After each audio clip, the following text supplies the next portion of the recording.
नमस्कार दोस्तों। Previous trading day में यस बैंक में लगभग 9% तक की तेज़ी देखने को मिली थी, लेकिन अगर मार्केट ओपन होता तो ये तेज़ी और भी कंटिन्यू होते हुए देखने को मिल सकती थी। लेकिन जब 12 बजे से पहले तक का हम लोग टाइम देखें तो 12 बजे से पहले तक ये स्टॉक कंसोलिडेशन फेज पर चल रहा था।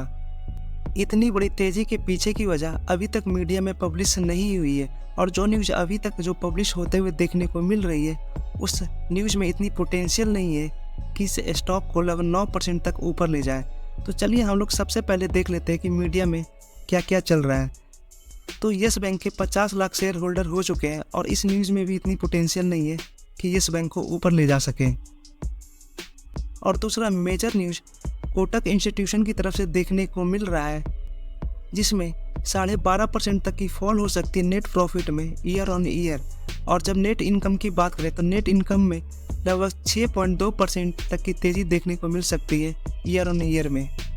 तो नेट प्रॉफिट डिक्लाइन हो रहा है, तो यानी कि इस न्यूज़ की वजह से भी आज के दिन यस बैंक में 9% तक की तेज़ी अचीव नहीं की जा सकती है।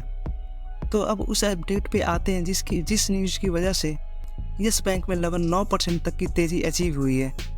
अगर आप लोगों को याद है तो 13 मार्च को यस बैंक का लॉकिंग पीरियड ख़त्म हुआ था, और फिर 14 मार्च को जो ट्रेडिंग देखने को मिली उसमें यस बैंक लगभग 13% तक टूट चुका था। CNBC में तो लगभग 7% तक को ही देखने को मिल रहा है। तो चलिए कुछ नीचे जाकर देखते हैं कि कोई ना कोई न्यूज़ में अपडेट तो ज़रूर हुआ होगा। हाँ, तो मिल चुका है वो। तो 13 मार्च को यस बैंक लगभग 13% तक टूटा था, और जब ये स्टॉक टूट रहा था तो लोग उम्मीद जता रहे थे कि SBI ने एक बहुत बड़ा माल सेल किया है, क्योंकि इतनी बड़ी गिरावट तो किसी इंस्टीट्यूशन के बेचने पर ही हो सकती थी। और फिर फाइनली मार्च मंथ का शेयर होल्डिंग पैटर्न अपडेट हुआ, जिसमें स्टेट बैंक ऑफ इंडिया का शेयर होल्डिंग पैटर्न देखें क्वार्टर ऑन क्वार्टर इसमें गिरावट देखने को नहीं मिल रही है। तो चलिए अब हम लोग एज्यूम कर लेते हैं कि अगर स्टेट बैंक ऑफ इंडिया अपनी होल्डिंग्स को कम कर दिया होता तो आज के दिन क्या होता। तो आज के दिन ये डेटा जैसे ही पब्लिश होता तो उम्मीद हो सकती थी कि आज के दिन यस बैंक में बहुत ही बड़ी शार्प गिरावट देखने को मिल सकती थी, क्योंकि यस बैंक को जिंदा रखने में स्टेट बैंक ऑफ इंडिया का बहुत बड़ा हाथ है।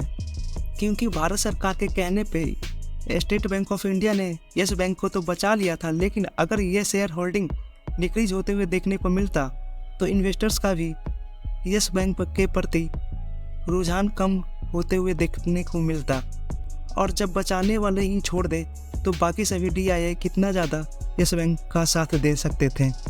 तो फाइनली वीडियो को कंक्लूड करता हूँ। लॉकिंग के बाद यस बैंक में लगभग 13% की गिरावट देखने को मिल रही थी, और फिर बाज़ार उम्मीद लगा रहा था कि स्टेट बैंक ऑफ इंडिया ने अपनी होल्डिंग्स को कम किए होंगे, लेकिन ऐसा बिल्कुल होते हुए नहीं देखने को मिल रहा था, जो यस बैंक के शेयर होल्डर के लिए काफ़ी ज़्यादा पॉजिटिव न्यूज़ देखने को मिली। और इसी के बाद यस बैंक में बहुत बड़ी तेज़ी देखने को फाइनली मिल गई, और ऐसा कुछ मीडिया में भी पब्लिश होते हुए नहीं देखने को मिला कि यस बैंक में स्टेट बैंक ऑफ इंडिया का होल्डिंग कंटिन्यू होने की वजह से आज के दिन यस बैंक में लगभग 9% तक की तेज़ी देखने को मिल रही थी। ये जो शेयर होल्डिंग पैटर्न का मैं व्यू आप लोगों के सामने रखा हूँ, ये मेरा पर्सनल व्यू है। ऐसा कुछ भी मीडिया में अभी तक तो देखने को नहीं मिल रहा है। और इसी के साथ वीडियो एंड करते हैं। Thank you for watching.